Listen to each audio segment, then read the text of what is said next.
Hey everyone, we're going to quickly go over a few autosomal recessive disorders in this video, and then we'll get into autosomal dominant disorders and pedigrees.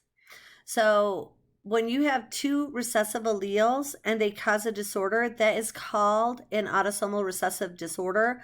We're assuming, again, that we're dealing with typical autosomal characteristics or autosomal chromosomes, so body cell, not sex cells, okay? The first is Tay-Sachs disease. Tay-Sachs disease occurs typically among Jewish individuals in the U.S., and it results from the lack of an enzyme called hexosaminidase A, or Hex A. The Hex A gene is typically there and helps to break down specific types of fats and carbohydrates. Gangliosides are what they're called. And this Hex A gene is found within our lysosomes. Lysosomes are our digestive organelles. So their job is to break down carbohydrates and proteins that are damaged or degraded in any way, shape, or form. They also help to break down bacterial proteins so that we are not unhealthy. So in this disorder, the lysosomes don't have that enzyme. And because of this, they can't break down the material properly. So this material builds up, these gangliosides build up in our lysosomes, eventually causing our lysosomes to burst. And that leads to Tay-Sachs disease. So let me show you what it looks like.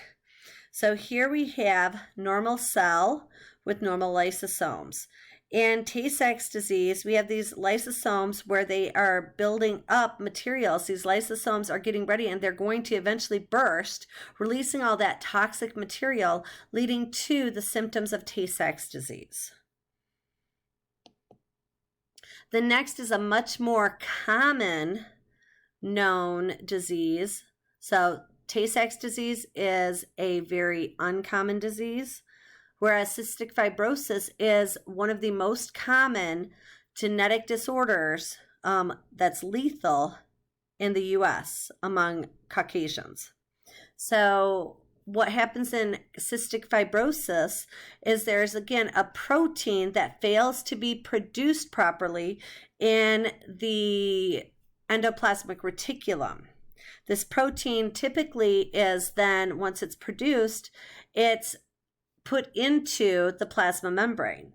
But because the protein doesn't function, the chloride ions can't move across the membrane effectively.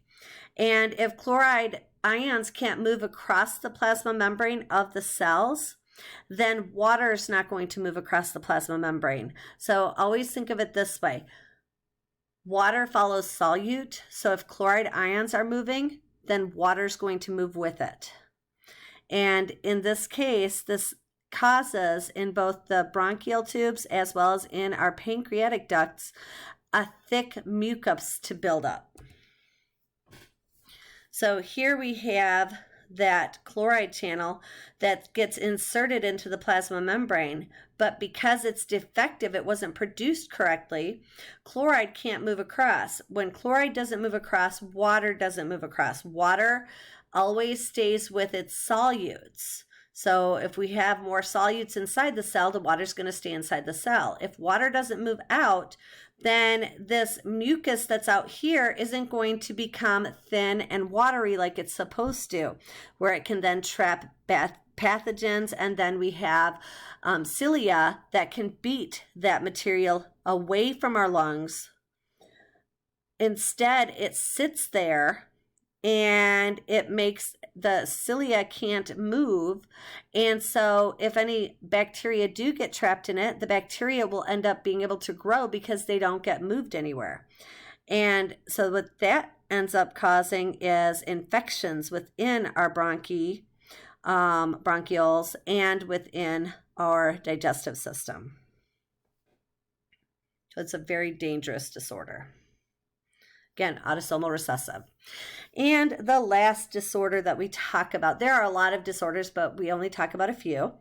Phenylketonuria. So this is also known as PKU. This is such a common disorder that we typically test every single infant when they are first born.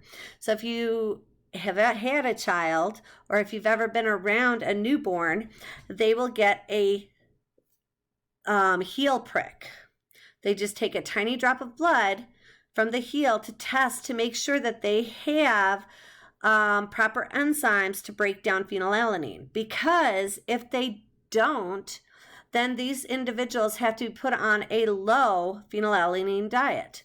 But it's a very treatable condition. So in this case, this genetic disorder, which will cause intellectual disabilities to anybody who doesn't take care and eat a low phenylalanine diet, they can live a normal life. So if you check infants at birth, then you can immediately put them on this low PKU or phenylalanine diet, and they can live a normal life just like everybody else. So, all right, so I'm going to stop here, and we'll get into autosomal dominant disorders and pedigrees in our next video. Bye.